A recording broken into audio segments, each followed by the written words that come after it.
Hello again, plant friends, and welcome back to my channel. My name is Sarah, and today is a plant maintenance day. If you are new here, welcome. Every week I talk about plant-related content, do some plant tours, how to care for your plants, that kind of thing. So if that is of interest to you, go ahead, hit that subscribe button. I'd love to have you join my family. So without further ado, let's go ahead and jump into taking care of my plants. So the last couple of weeks have been a little bit busy being back teaching in person. I've been out of the house a lot, and a lot of my plants have been not neglected, just there's some basic care stuff, not watering, just some other basic care stuff that I have kind of put off. So I thought today would be a good day to share with you some of those other things besides the very basic care that I do to take care of my houseplants. The very first thing that I'm going to do today is I'm going to water and feed my plants. I know I've done a couple videos in the past where I've talked about how I feed my plants. I continue to get a lot of questions about what fertilizers I use, how I take care of my plants, all of those kinds of things. So I thought I'd talk about it again today. So if you've been around my channel for a while, you know that I like to feed my plants a little bit less strong of food and a little bit more often. I do this for a couple of reasons, but the biggest one being that I just live such a busy lifestyle. I can't keep track of when the last time I watered each plant was, what the strength was. Does this plant need a little bit more food or a little less food? So I just prefer to use a very diluted formula and just do it whenever I happen to be able to get around to it. As far as fertilizers, I usually just grab some Miracle-Gro when I go to the store, something that's just a really basic plant food. In the past, I've also used the really super diluted indoor plant food. So I've used that, I've used this, and I just dilute it just a few drops in my water. The other thing that I like to put in my water is a little bit of Super Thrive. As you can see, this is well loved, well used. I also add a couple of drops of this to my watering can. So as far as specific measurements on those go, I don't really measure it out. I just add a few drops to my watering can. This is a little bit less than a half-gallon watering can. So I'll just add a few drops to this, and whatever that happens to work out, like I said, it's so diluted that I'm not really measuring it specifically.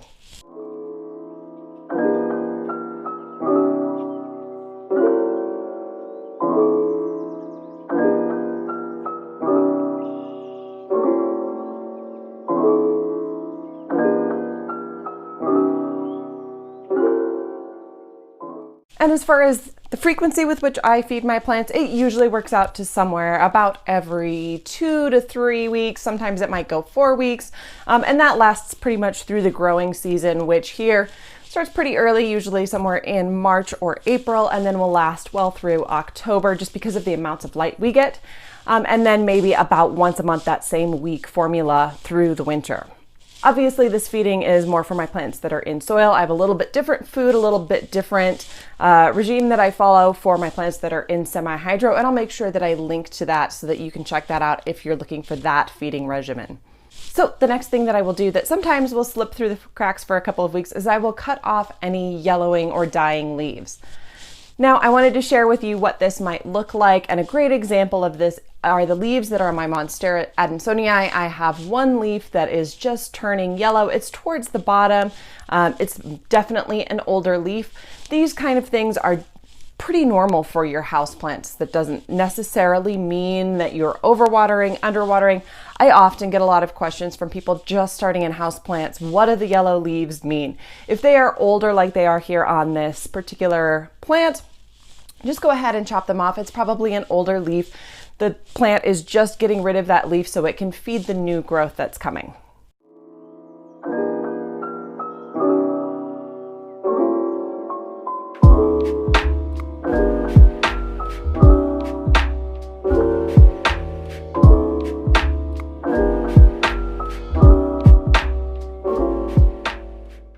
If these yellowing leaves were all on one side or the new growth was coming in yellow, that would definitely be a cause for concern. But today for my plant maintenance, I'm just going around and looking for some of these older leaves that have just gone through the natural course of nature.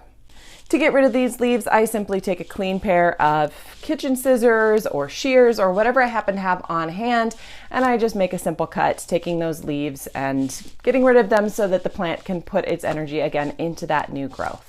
And the last thing I might do on a plant maintenance day is to clean my leaves.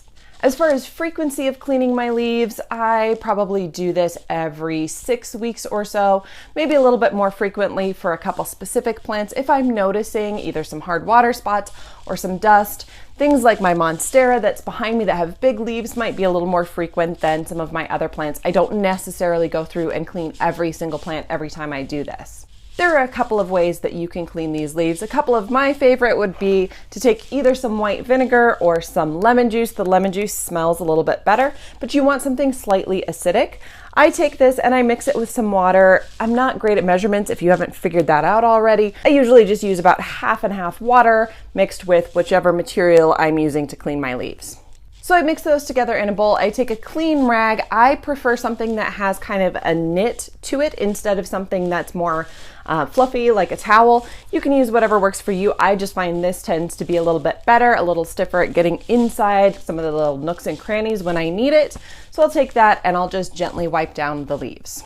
Most of the time I just stick to the top part of the leaves unless there's some reason that I see that I need to wipe the underside of the leaves. While I'm at it, I will check the underside of the leaves for some pests, but I'm not really actively wiping that down so much as the tops of those leaves. You also could use something like some neem oil. Again, you might want to dilute it down with some water to wipe down your leaves. Just be careful with neem oil. I probably only do this once or twice a year unless I have an active infestation, just because the oil can tend to clog up the plant. It's a little bit heavy, and if you're wiping it down every couple of weeks with the neem oil and there's not an infestation going on, it's probably going to cause more problems than it helps. So like I said, I just use this maybe once or twice a year, once in the spring, once in the fall, just as a little bit of a preventative measure, but not too terribly often. If you guys would like, I can do a video all about preventing pests and all the different things that I do to prevent those pests from happening in the first place. So let me know in the comments below if you'd like to see that particular video. One more thing I should mention about wiping down leaves. This is usually more for smooth leaves. I tend not to wipe down the more velvety leaves. These I might just take a dry cloth and gently wipe down if I happen to notice dust or anything else that has collected on those leaves, but I try to avoid wiping it down with any water or any other mixture.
So those are kind of my 3 main tasks that I try to do when I'm on a plant maintenance day. This is a week that I might have a little bit more time. I'm not worried about just getting them watered. I have some time to make sure they're fed and taken care of as well. Again, these are things that if you don't do them for a few weeks, they're not necessarily going to harm your plant, but you'll definitely notice the benefit when you do have the time to do them. If you guys have any questions or want to share something that you do on your regular plant maintenance day, be sure to let me know down in the comments below. As always, I hope you enjoyed this video, and if you did find it helpful, go ahead and leave me a thumbs up, letting me know that you did like this video and that you'd like to see more content like this. Thank you guys so much for watching, and I will see you guys next week with another video. Bye.